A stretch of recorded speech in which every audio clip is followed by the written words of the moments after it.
Hi, Kirsten here. So today I'd like to offer you some tools and techniques for reducing worry and creating more calmness within.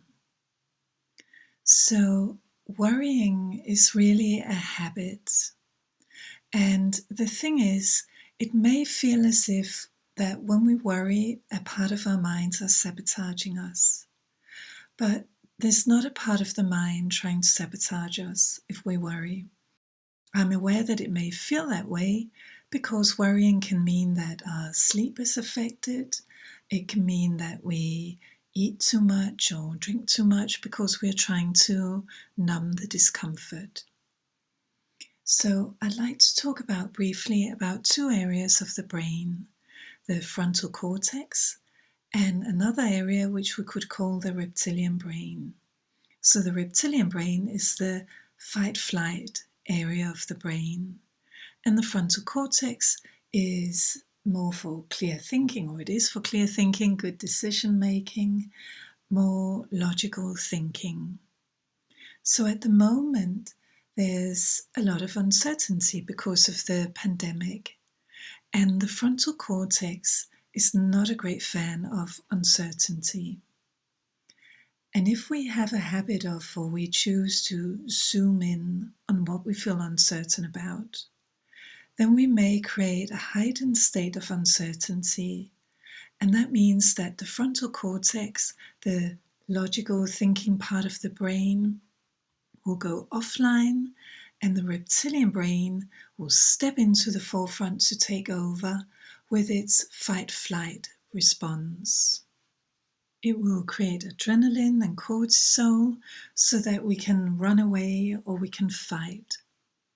But of course, there is nothing to fight or run away from as we sit here at home in isolation, or even if you're out there working as a key worker, and thank you for that if you are. So we don't need that part of the brain to be in the forefront.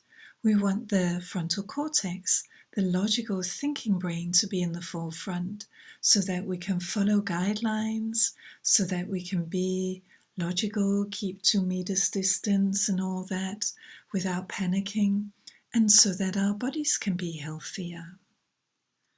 So going back to worrying as a habit really consists of 4 steps. It's a subconscious strategy. So the first step is there's a trigger. The second step is there's some kind of inner tension. The third one is there's a behavior. And the fourth is there's some kind of emotional reward. So if I give you a simple example first. So let's say the home is messy. That's a trigger. That creates some kind of inner tension. Maybe it feels uncomfortable, or it doesn't look nice. And if the reptilian brain is in the forefront, the behavior could be to run away. So that could be to bury our head in the sand and numb ourselves with some kind of stimulant. And the reward is then only short term. We just feel comforted for that short space of time where we are burying our head in the sand. But that doesn't actually make the house tidy or the home tidy. If the frontal cortex, the human logical decision-making part of the brain, is active, then the behavior could be, I'm going to tidy up, and the reward would be, now my home is tidy, which of course is a lot more helpful. So when it comes to the pandemic, so the trigger might be, I'm watching something on the news that creates some kind of discomfort, some kind of sadness, or some other emotion. And the behavior could then be, I'm going to worry if the reptilian brain is in the forefront, because the reptilian brain can't run away from it. So a typical behavior would be to worry. Because the reptilian brain might think, and of course this is not true, but the reptilian brain might think, if I worry, then at least I'm prepared, at least I'm doing something. And that's the emotional reward. I'm doing something. But of course, all we are doing by worrying is getting all tense, getting all wound up, and actually maybe ruining our sleep and so forth. So we want to look at that structure and go, well, actually, I can choose with my human logical brain how I'm going to respond. One, I could choose to not activate the trigger. I don't have to excessively watch the news. I could just watch it maybe twice a day for 5 minutes to stay updated and make sure I follow the guidelines. If I got triggered anyway, if I wasn't being mindful and I did get triggered, maybe someone was going on about it to me, then that could create inner tension. So again, I can be aware of this strategy and go, okay, so I now have a choice. I can run with the reptilian brain and start worrying as well and spread that worry to other people. Or I can choose to say, yes, there's some kind of discomfort, but it's up to me how I release that discomfort. I could do some deep breathing. I could change the topic in my conversation with that person. I can switch off the news. I can meditate. I can call a positive, optimistic friend or something else. And the emotional reward would, of course, be I feel calmer. And thereby I'm helping my mind and my body to be stronger, to have healthy immune system, to sleep better at night, to eat healthilier, and so forth. So there's another aspect, which is, since the mind wants to help us, we can also tell our minds how we want to feel. And often we forget that. We just talk to ourselves about how we don't want to feel. So you could also focus on, for instance, calmness, and feed that area of the brain, maybe by remembering a time where you felt calm, maybe by allowing yourself to go back to that time or that place, that sunbed lying by the sea in the shade, relaxing, or something else, and help the mind fire off those chemicals that will help you feel more calm. So I'd like to help you do that through the meditation today. And I would love for you to take this understanding with you and notice in your everyday life that you actually have more control than you might think. You can step in and not activate a trigger. You can step in and find a better way of releasing tension and give yourself a more sustainable and helpful and healthy emotional reward. So let's meditate. And of course, when you listen to these meditations, it's for you to make sure that you're in a safe space for you to close your eyes, to relax, and that this is the right thing for you to do depending on your psychological health. So let's settle in and meditate. And if meditation is new to you, then I suggest going to recording number 1 and number 2, and just learn there first.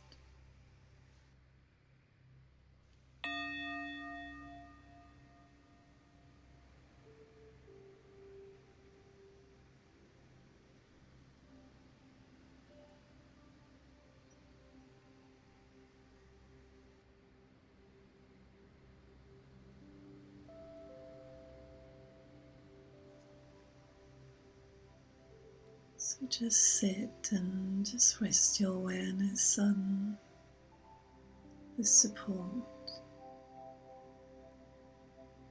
Maybe it's your breath,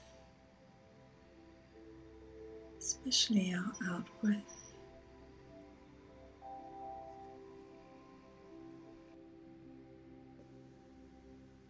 Maybe it's sounds. Just gently resting 25% of your awareness on that. Another 25% is mindful, that you're resting your awareness on that support. And 50% It's just pure spaciousness.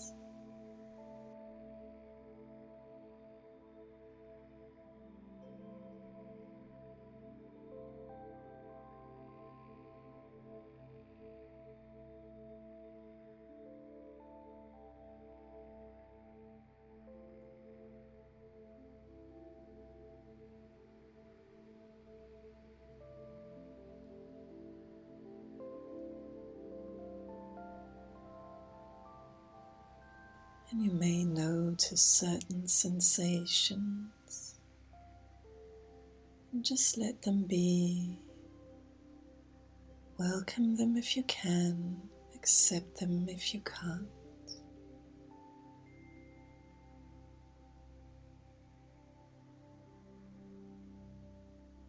And every time your mind wanders off, just congratulate yourself in catching that and just come back to resting your awareness on the support.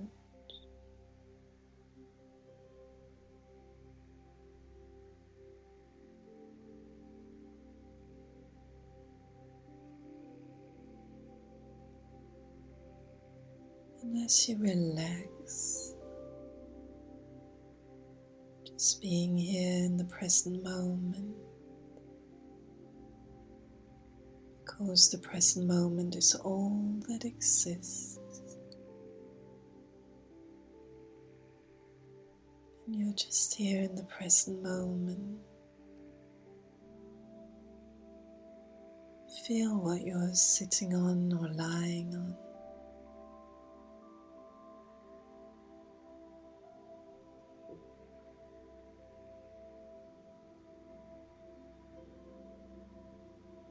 Remembering that you are the awareness. You're not your thoughts, you're not your emotions. You are the unchanging awareness. That awareness was always here. At any point in your life. Just pure, unchanging awareness. Maybe it's like an inner light, a lovely inner sense of solidness, or something else.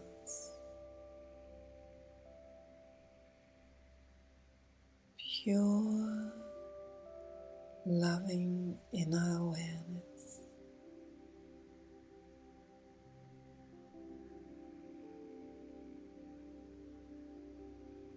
As you sit here, just being,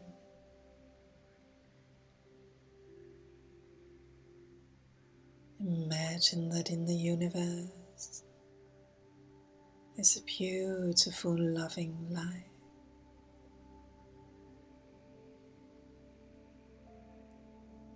With the color that's just right for you.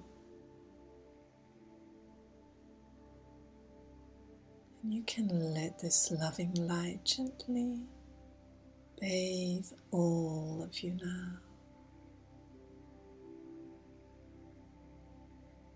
Letting any tension melt away.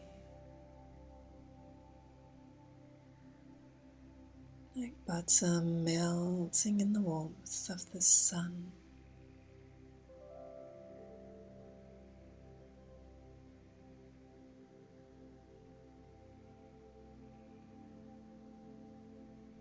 As you relax even more.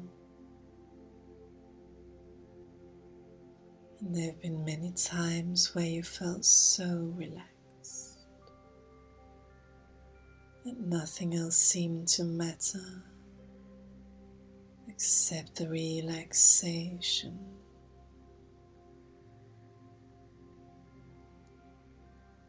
So you can now recall a time or place,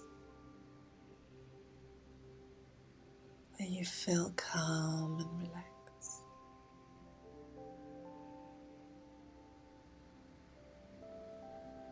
See what you saw.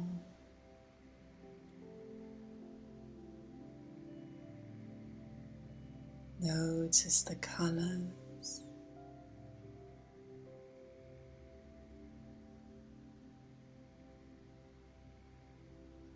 Hear what you're hearing.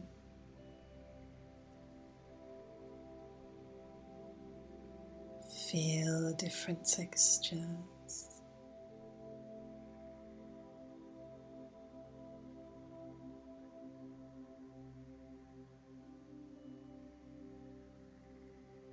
Connecting with your inner calmness. A being.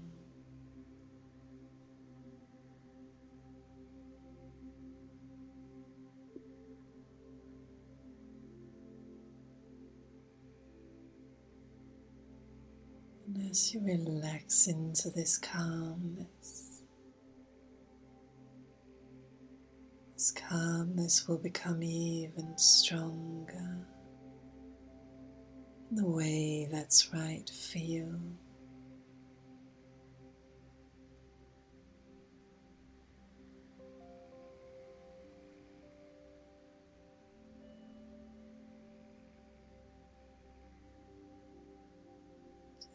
Just letting the calmness move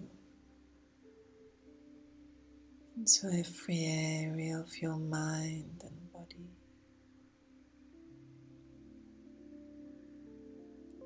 Maybe like a color or warmth. Another way, whichever way is right for you.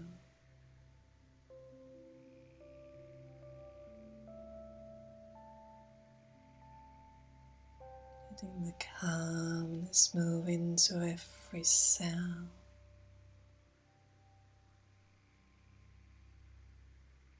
every atom,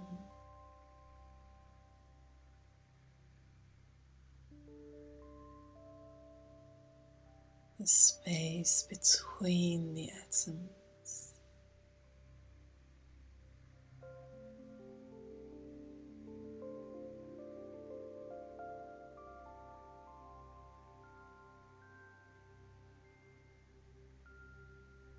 And just enjoy this,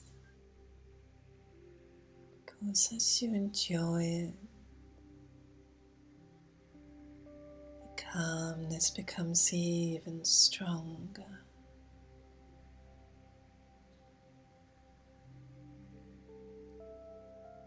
Even more familiar.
If you like, you can repeat in your mind each and every day.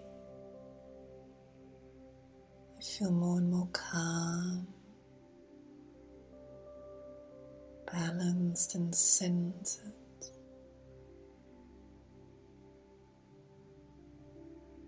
in the way that benefits my highest good.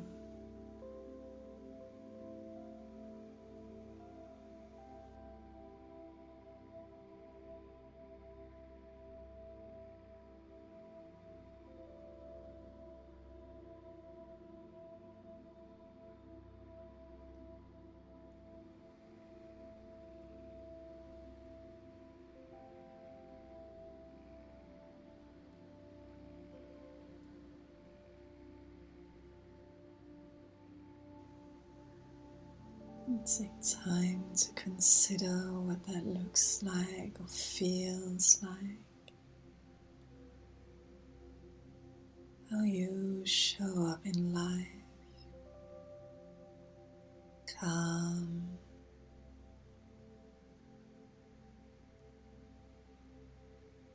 balanced and centered.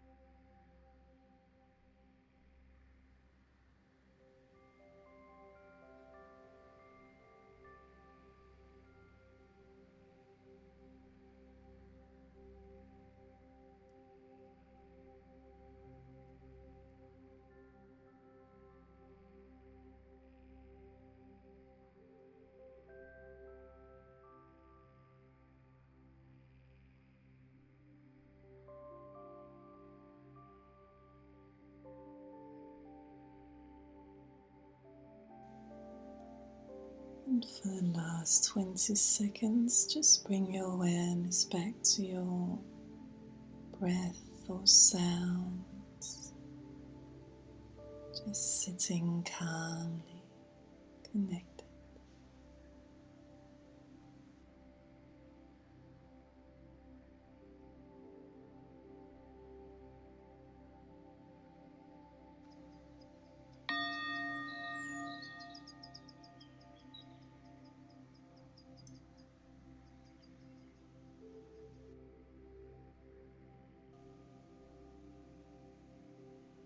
And gently bring your awareness back to where you are.